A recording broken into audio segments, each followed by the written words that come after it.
चलने की कोशिश तो करो, दिशाएं बहुत है, रास्तों पर बिखरे कांटों से न डरो, तुम्हारे साथ दुआएं बहुत है। तो नमस्कार, स्वागत है आप सभी दोस्तों का MNGKGS पॉइंट में।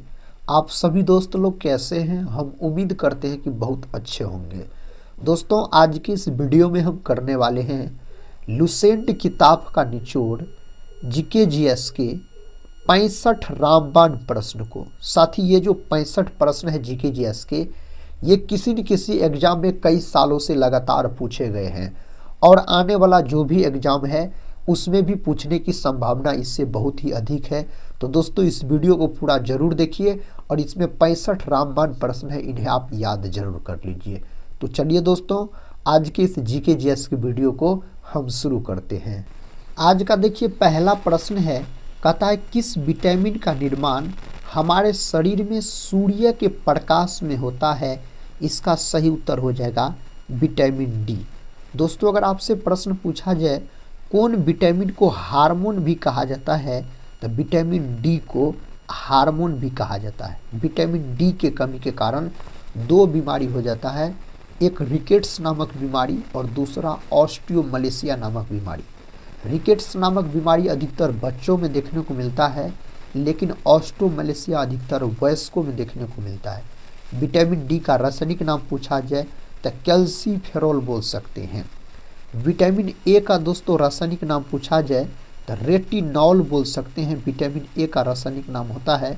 विटामिन ए की कमी के कारण रतौंधी नामक रोग हो जाता है। रतौंधी जो है यह आँख से संबंधित रोग है। और बोल सकते हैं आप विटामिन सी के कमी के कारण कौन रोग हो जाता है? अस्कर्वी नामक रोग हो जाता है।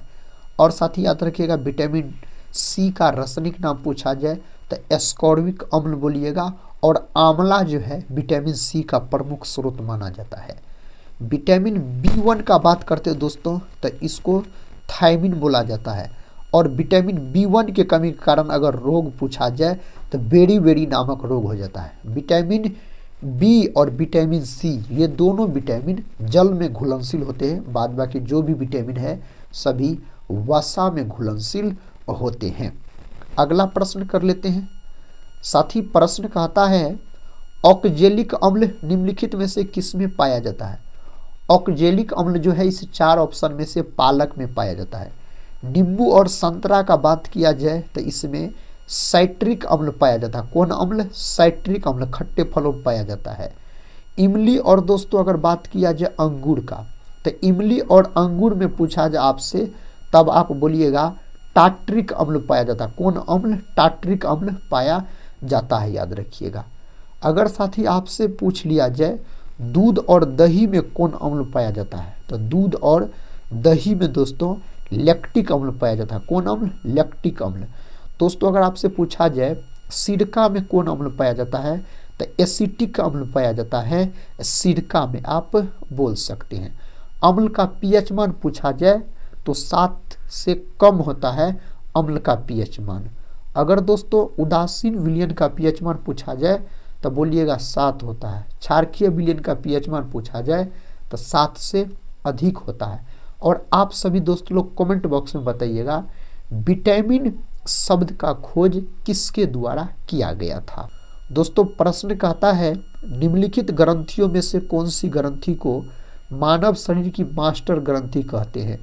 मास्टर ग्रंथि के नाम से मेरे साथी पिट्यूटरी ग्रंथि को जाना जाता है। और इसी को क्या कहा जाता है? तो इसी को पीयूष ग्रंथि भी कहा जाता है। यह ग्रंथि मानव के मस्तिष्क में स्थित होती है और इसका आकार जो है मटर के दाने के आकार का होता है। यकृत जो है यह मानव शरीर की सबसे बड़ी ग्रंथि होती है। यकृत का वजन 1.5 kg के आसपास होता है। और दोस्तों बोल सकते हैं यकृत का अध्ययन हेपेटोलॉजी कहलाता है। मानव शरीर का कौन सा अंग है जिसमें पुनरुद्ध भवन की क्षमता सबसे अधिक होती है? तो उसका नाम है यकृत। यकृत को दोस्तों लीवर भी कहा जाता है और जिगर भी कहा जाता है। अगर साथ ही बात किया जाए एड्रिनल ग्रंथि का, यहाँ पर एड्रिनल याद रखिएगा, तो इसको और कहा जाता है अधिवृक्क ग्रंथि। यह ग्रंथि किडनी के ऊपर स्थित होती है और साथ ही लरो उरो नामक हार्मोन जो निकलता है एड्रिनल ग्रंथि से। थायराइड ग्रंथि जो है मानव शरीर की सबसे बड़ी अंतःस्रावी ग्रंथि होती है और यह ग्रंथि मानव के गले में पाई जाती है। आप सभी दोस्त लोग कमेंट बॉक्स में बताइएगा मानव शरीर की दूसरी सबसे बड़ी ग्रंथि का क्या नाम है। अगला प्रश्न देखिए मेरे साथी, प्रश्न कहता है निम्नलिखित में से मेढकों में रूपांतरण को नियंत्रित किया जाता है किसके द्वारा। तो साथी यहाँ पर आप बोल सकते हैं इस 4 ऑप्शन में से सही उत्तर होना चाहिए थायरॉक्सिन के द्वारा। ऑप्शन डी यहाँ पर सही उत्तर हो जाएगा। दोस्तों अगर मेढक का बात किया जाए तो मेढक जंतु जगत का उभयचर कहलाता है, याद रखिएगा मेढक। और मेढक में बाह्य निषेचन होता है, मछली में और मेढक में आप बोल सकते हैं। अगला प्रश्न है, प्रश्न कहता है कोशिकाओं में सबसे प्रचुर मात्रा में अणु होते हैं जो कुल कोशिका द्रव्यमान का 70% या उससे अधिक होते हैं। साथ ही उसका नाम क्या है, पानी, याद रखिएगा जल, जिसका सूत्र H2O होता है। जल का अनुभार अगर आपसे पूछा जाए तो 18 बोल सकते हैं। दोस्तों प्रोटीन का बात करते हैं तो यह अमीनो अम्ल के मिलने से बनता है। प्रोटीन का फैक्टरी पूछा जाए तो राइबोसोम को कहा जाता है। और साथ ही याद रखिएगा प्रोटीन के बारे में, इसके कमी के कारण 2 बीमारी हो जाता है, मेरास्मस और क्वासियरकोड नामक बीमारी हो जाता है। और दोनों बीमारी अधिकतर बच्चों में देखने को मिलता है, याद रख सकते हैं। और कोशिका का खोज सबसे पहले रॉबर्ट हुक के द्वारा किया गया 1665 ईस्वी में। रॉबर्ट हुक ने जिस कोशिका का खोज किया वह मृत कोशिका थी, बोल सकते हैं आप। नेक्स्ट क्वेश्चन कर लेते हैं। दोस्तों क्वेश्चन कहता है दंत इनेबल निम्नलिखित में से बनता है। तो यह जो बनता है कैल्शियम फॉस्फेट से बनता है और सही उत्तर ऑप्शन तीसरा यहाँ पर लॉक कर सकते हैं। अगला प्रश्न कर लेते हैं। दोस्तों प्रश्न कहता है किस गैस को उसकी ठोस अवस्था में शुष्क बर्फ के नाम से जानते हैं। किसको जाना जाता है, कार्बन डाइऑक्साइड को जाना जाता है, यानी CO2 को दोस्तों आप बोल सकते हैं। सही जवाब यहाँ पर दूसरा ऑप्शन है। वायुमंडल में नाइट्रोजन गैस सबसे अधिक मात्रा में पाया जाता है, लगभग में 78% के आसपास। ऑक्सीजन गैस दोस्तों 21% के आसपास। कार्बन डाइऑक्साइड गैस 0.03% के आसपास। और दोस्तों ब्रह्मांड में सबसे अधिक मात्रा में पाए जाने वाला तत्व पूछा जाए तब हाइड्रोजन बोलिएगा। हाइड्रोजन को भविष्य का ईंधन भी कहा जाता है। हाइड्रोजन को समस्थानिक होते हैं। हाइड्रोजन को आवारा तत्व के नाम से जाना जाता है। हाइड्रोजन का खोज हेनरी कैवेंडिश नामक वैज्ञानिक के द्वारा किया गया। आप सभी दोस्त लोग से हम रिक्वेस्ट करते हैं दोस्तों इस जीके जीएस के वीडियो को पूरा जरूर देखिए। कम समय में आपको 65 प्रश्न रिवीजन भी हो जाएंगे और याद भी हो जाएंगे। सारे एग्जाम के दृष्टिकोण से यह वीडियो बहुत ही महत्वपूर्ण है और आप सभी दोस्त लोग इस वीडियो को अपने दोस्तों में शेयर कर दीजिएगा और एक लाइक जरूर कर दीजिएगा। देखिए नेक्स्ट क्वेश्चन। क्वेश्चन कहता है रक्त में ग्लाइकोटेड हीमोग्लोबिन का स्तर कई कारकों से प्रभावित होता है, निम्नलिखित में से कौन सा उनमें से एक नहीं है। तो दोस्तों यहाँ पर सही उत्तर क्या हो जाएगा, यहाँ पर सही जवाब ऑप्शन तीसरा लॉक कर सकते हैं, यथास्थ जाना। दोस्तों यहाँ पर सही उत्तर ऑप्शन तीसरा को लॉक कर सकते हैं। तो साथ ही यहाँ पर अगर रक्त का बात किया जाए, रक्त का, तो रक्त का पीएच मान अगर आपसे पूछा जाए तो 7.4 बोल सकते हैं रक्त का पीएच मान। और दोस्तों अगर बात किया जाए रक्त कौन संयोजी उत्तक है, याद रखिएगा, तो रक्त है तरल संयोजी उत्तक। रक्त है तरल संयोजी उत्तक। रक्त का रंग जो लाल होता है यह हीमोग्लोबिन के कारण होता है। रक्त में जो कौन धातु पाया जाता है, तो लोहा धातु पाया जाता है। रक्त में 3 प्रकार के कण पाए जाते हैं, आरबीसी, डब्ल्यूबीसी और प्लेटलेट्स आप बोल सकते हैं। अगला प्रश्न कर लेते हैं। साथ ही प्रश्न कहता है सूंघने वाले संकेतक निम्नलिखित में परिवर्तन दर्शाते हैं। तो यहाँ पर बोल सकते हैं गंध। ऑप्शन चौथा सही उत्तर हो जाएगा, गंध बोल सकते हैं आप। कहता विद्युत चुंबकत्व की खोज किसने की। तो साथ ही इसका खोज किसके द्वारा किया गया था? विद्युत चुंबकत्व का खोज अगर आपसे पूछा जाए तो सही उत्तर ऑस्टेड नामक वैज्ञानिक के द्वारा किया गया था। फर्स्ट ऑप्शन को यहाँ पर लॉक कर लीजिए, सही उत्तर हो जाएगा। कहता है ग्लूकोज और प्रोटीन लिपिड्स या न्यूक्लिक एसिडों जैसी घुलने वाली शर्कराओं के बीच गैर एंजाइमी प्रतिक्रिया होती है। तो दोस्तों सही जवाब बोल सकते हैं ग्लाइकेशन। ऑप्शन दूसरा यहाँ पर सही उत्तर लॉक कर लीजिए। इसका उत्तर क्या होगा? कहता है कांसा किसका एक मिश्र धातु है। दोस्तों अगर बात किया जाए कांसा का, तो कांसा याद रखिएगा जो कॉपर और टीन के मिश्रण से बनता है। कॉपर और टीन याद रखिएगा दोस्तों। यहाँ पर तांबा और जास्ता का बात करते हैं ना, तो पीतल याद रखिएगा। पीतल है कॉपर और जास्ता का मिश्रण। कांसा पूछा जाए तो कॉपर और टीन का मिश्रण याद रखिएगा। तो यहाँ पर सही उत्तर कॉपर और टीन याद रख सकते हैं। नेक्स्ट क्वेश्चन देखिए, कहता है किसको यूनिवर्सल सॉल्वेंट यानी सार्वभौमिक विलायक के रूप में जाना जाता है? इनमें से किसको जाना जाता है? तो जल को दोस्तों जाना जाता है। किसको? जल को यहाँ पर बोल सकते हैं, इस नाम से जाना जाता है। सूर्य की रोशनी में मानव शरीर विटामिन उत्पन्न करता है, तो कौन विटामिन उत्पन्न करता है? सूर्य की रोशनी से विटामिन डी प्राप्त होता है। विटामिन डी याद रखिएगा आप। अगला प्रश्न ये रहा, कहता है एक सामान्य रूप से उपयोग में आने वाली दवा है जिसका इस्तेमाल शरीर के दर्द के कम करने और अत्यधिक तापमान को नियंत्रित करने में किया जाता है। तो दोस्तों सही उत्तर यहाँ पर पैरासीटामोल याद रख सकते हैं आप। ऑप्शन तीसरा सही उत्तर है, लॉक कर लीजिए। कहता है रक्त के थक्के जमने की प्रक्रिया को कहा जाता है। रक्त के थक्के जमने की प्रक्रिया को कहा जाता है। साथ ही यहाँ पर आप ऑप्शन ए को लॉक कर सकते हैं, कोएगुलेशन याद रखिएगा कहा जाता है। सही उत्तर ऑप्शन फर्स्ट यहाँ पर लॉक कर सकते हैं। अगला प्रश्न है, वह नोबेल पुरस्कार प्राप्त वैज्ञानिक जिन्होंने जेनेटिक कोड की खोज की, उसका नाम क्या है? उस वैज्ञानिक का नाम है हरगोविंद खुराना याद रखिएगा। चौथा ऑप्शन लॉक कर लीजिए, ऑप्शन डी को हरगोविंद खुराना बोल सकते हैं। इंग्लिश चैनल पार करने वाला पहला भारतीय कौन था? तो मिहिर सेन दोस्तों। कौन हो जाएगा? फर्स्ट ऑप्शन हो जाएगा मिहिर सेन, आप यहाँ पर बोल सकते हैं।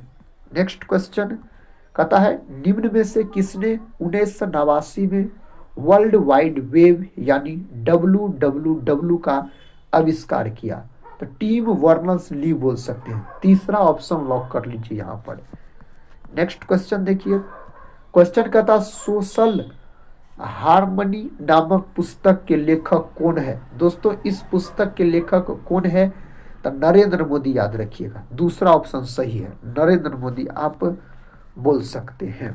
कहता है राष्ट्रीय मानसिक स्वास्थ्य और स्नायु विज्ञान संस्थान कहाँ पर स्थित है? तो यह स्थित है बेंगलुरु में। बेंगलुरु को बगीचों का शहर भी कहा जाता है। और दोस्तों बेंगलुरु में इसरो का मुख्यालय भी है।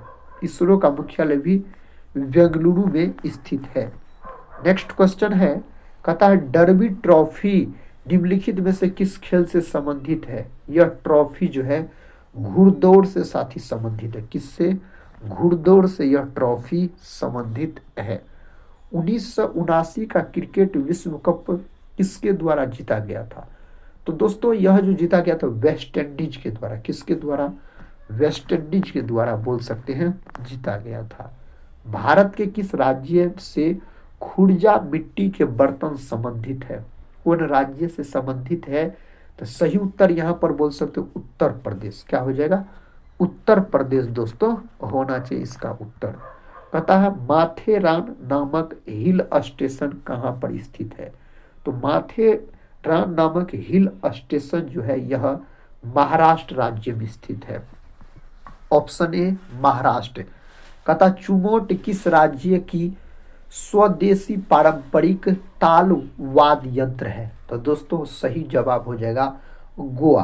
क्षेत्रफल के हिसाब से अपना भारत का सबसे छोटा राज्य गोवा है। गोवा जो है यह मांडवी नदी के तट पर स्थित है। गोवा का बात किया जाए तो भारत ने 5 वर्ष से कम आयु के बच्चों की मृत्यु दर में कितने प्रतिशत की कमी की है? तो दोस्तों कितने प्रतिशत का था? 78% का। ऑप्शन डी 78% बोल सकते हैं। जुलाई 2025 को किस देश ने संयुक्त राष्ट्र सुरक्षा परिषद की अध्यक्षता ग्रहण की है? तो यहाँ पर बोल सकते हैं पाकिस्तान। कौन हो जाएगा दोस्तों? पाकिस्तान हो जाएगा सही उत्तर। नवजात शिशुओं और छोटे बच्चों के लिए पहली बार किस रोग के उपचार की दवा कताकोर्टेम को मंजूरी मिली है? तो दोस्तों यहाँ पर सही उत्तर बोल सकते हैं मलेरिया। याद रखिएगा, मलेरिया दिवस 25 अप्रैल के दिन मनाया जाता है। और दोस्तों विश्व टीबी दिवस 24 मार्च के दिन मनाया जाता है। विश्व टीबी दिवस बोल सकते हैं। नेक्स्ट क्वेश्चन है, निम्नलिखित में से आग्नेय सेल कौन सी है? इस 4 ऑप्शन में से आग्नेय सेल पूछा गया है तो ग्रेनाइट बोल सकते हैं। यहाँ पर ऑप्शन डी को आप सभी दोस्त लोग लॉक कर सकते हैं। इसका उत्तर दीजिए। कथा स्वतंत्र भारत की सबसे पहली बहुउद्देशीय परियोजना है। तो दोस्तों स्वतंत्र भारत की सबसे पहली पूछा जाए तो दामोदर नदी घाटी परियोजना याद रखिएगा। यही अगर आपसे बिहार का पूछा जाए तो सोन नदी घाटी परियोजना बिहार का सबसे प्राचीन नदी घाटी परियोजना हो जाएगा। अगर साथ ही आपसे पूछा जाए नागा अर्जुन सागर जो है यह बांध कृष्णा नदी पर है, आंध्र प्रदेश में बोल सकते हैं। भाखड़ा नांगल अगर पूछा जाए दोस्तों हिमाचल प्रदेश में है, सतलज नदी पर स्थित है। नेक्स्ट क्वेश्चन है, क्वेश्चन कहता है निम्नलिखित में से वे पहाड़ियाँ कौन सी है जो पूर्वी और पश्चिमी घाटों को जोड़ती है? यहाँ पर बोल सकते हैं नीलगिरी। ऑप्शन सी याद रखिएगा। नीलगिरी पहाड़ी की सबसे ऊंची चोटी पूछा जाए तब आप दोदा बेटा दोस्तों बोल सकते हैं। नीलगिरी पहाड़ी की सबसे ऊंची चोटी का नाम है। अगला प्रश्न, जून से सितंबर के बीच भारत में कौन सी ऋतु रहती है? कौन सा ऋतु रहता है? तो वर्षा ऋतु रहता है। विकल्प सी दोस्तों, वर्षा ऋतु को आप लॉक कर सकते हैं। भारत कैसा राज्य है? भारत का बात किया जाए तो कल्याणकारी राज्य है अपना देश भारत। और भारत में किस प्रकार का अर्थव्यवस्था है? तो अर्थव्यवस्था का बात किया जाए तो दोस्तों आप बोल सकते हैं मिश्रित अर्थव्यवस्था अपना भारत में। कौन अर्थव्यवस्था? तो मिश्रित अर्थव्यवस्था है अपना देश भारत में। वार एंड पीस पुस्तक किसके द्वारा लिखी गई? यह पुस्तक लिखा गया है लियो टॉल्स्टॉय के द्वारा। किसके द्वारा? लियो टॉल्स्टॉय के द्वारा दोस्तों यह पुस्तक लिखा गया है। निम्न में कौन सी मदे समवर्ती सूची के अंतर्गत आती है? तो यहाँ पर बोल सकते हैं मजदूर संघ जो है यह आता है आपको समवर्ती सूची के अंतर्गत। समवर्ती सूची पर केंद्र सरकार और राज्य सरकार दोनों नियम कानून बना सकते हैं। समवर्ती सूची को ऑस्ट्रेलिया देश के संविधान से ग्रहण किया गया है। वर्ष 1956 में भारत में राज्यों के पुनर्गठन का क्या आधार था? तो दोस्तों भाषा याद रखिएगा। ऑप्शन ए भाषा आप बोल सकते हैं। किस संवैधानिक संशोधन विधेयक द्वारा संसद ने मतदान की आयु को कम करके 21 से 18 वर्ष कर दिया? तो दोस्तों 61वां संविधान संशोधन जो कि 1989 में हुआ था। कब हुआ था? 1989 में। और 42वां संविधान संशोधन जो है 1976 में हुआ था और इसमें 10 मौलिक कर्तव्य को जोड़ा गया था। नेक्स्ट क्वेश्चन देखिए, क्वेश्चन का था 2011 की जनगणना के अनुसार बिहार में प्रति 1000 पुरुषों पर स्त्रियों की संख्या है। बिहार में दोस्तों पूछा जाए आपसे तो 918 बोल सकते हैं। ऑप्शन बी कितना? 918 याद रखिएगा।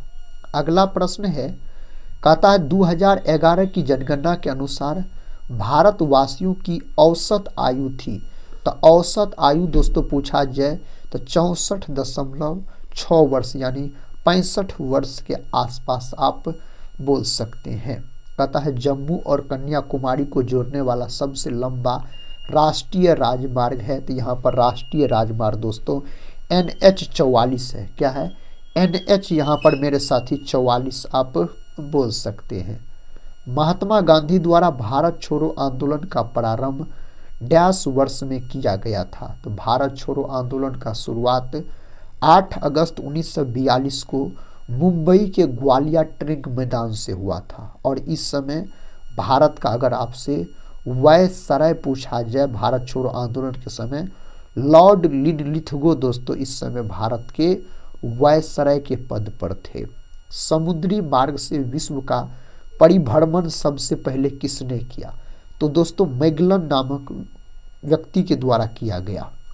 नेक्स्ट क्वेश्चन है, कहता है हंगुल यानी कश्मीरी बारहसिंघा जिसको बोला जाता है, कहता है किस वन्य जीव अभयारण्य या राष्ट्रीय उद्यान में पाए जाते हैं?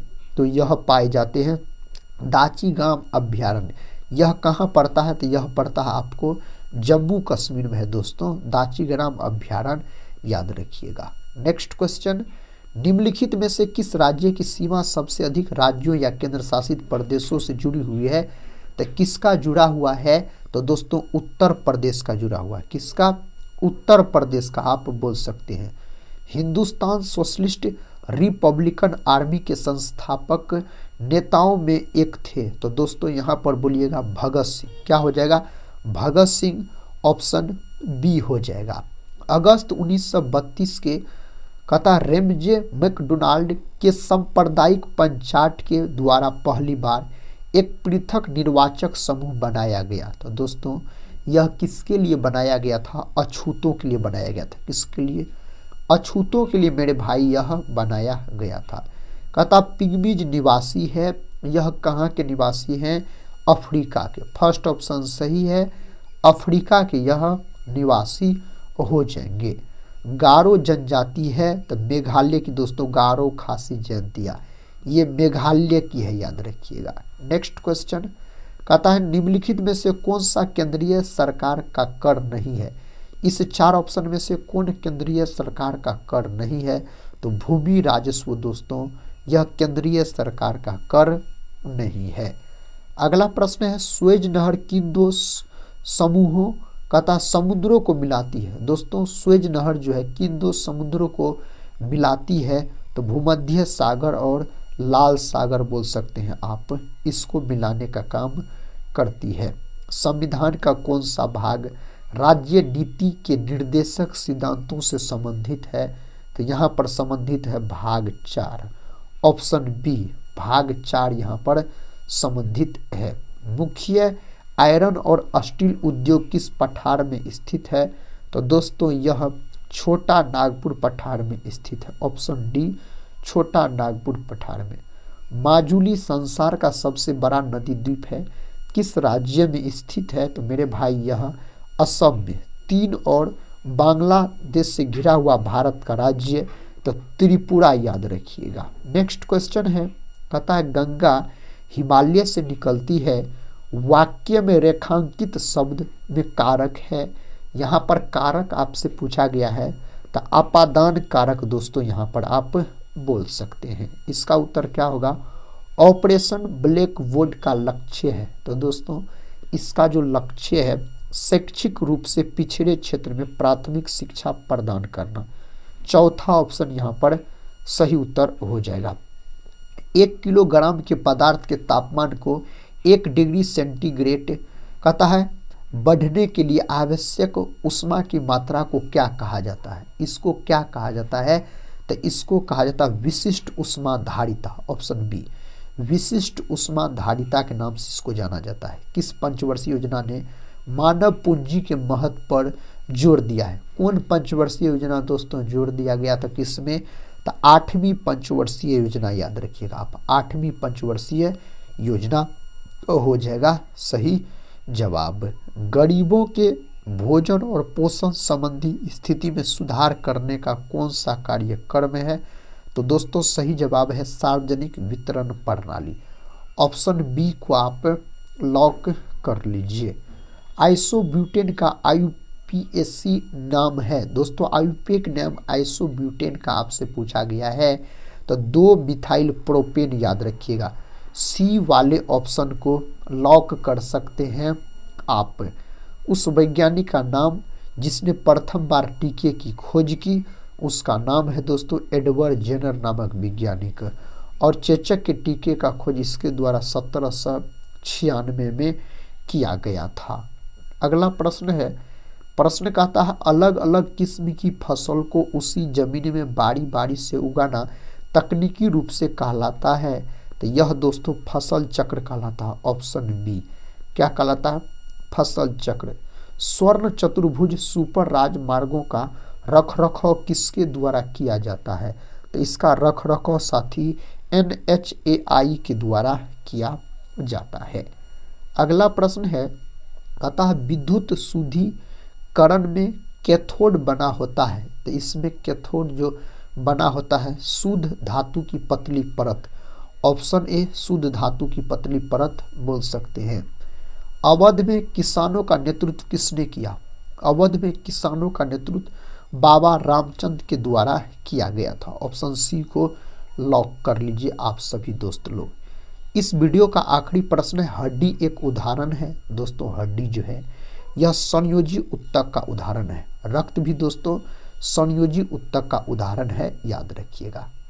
आज के इस वीडियो के अंतर्गत मेरे भाई हम आपको जीके जीएस के बहुत चुनिंदा 65 प्रश्न का रिवीजन करवाए। ये 65 उस प्रकार के प्रश्न थे जो एग्जाम के दृष्टिकोण से बहुत ही महत्वपूर्ण थे। अगर दोस्तों आप लोग भारत के किसी भी प्रतियोगी परीक्षा का तैयारी कर रहे कीजिए, लेकिन इस चैनल पे आके साथ ही आप रिवीजन कर सकते हैं बहुत कम समय में, बहुत अधिक से अधिक उस प्रकार के प्रश्न का जो आपके एग्जाम के लिए महत्वपूर्ण है। तो हम यही बोलेंगे आप सभी दोस्त लोग वीडियो के अंत में, अगर इस वीडियो को पूरा देखे हैं तो कमेंट बॉक्स में अपना स्कोर जरूर बताइएगा और चैनल को सब्सक्राइब करना नहीं भूलिएगा दोस्तों। हम मिलते हैं नेक्स्ट वाली वीडियो के साथ, तब तक के लिए जय हिंद जय भारत।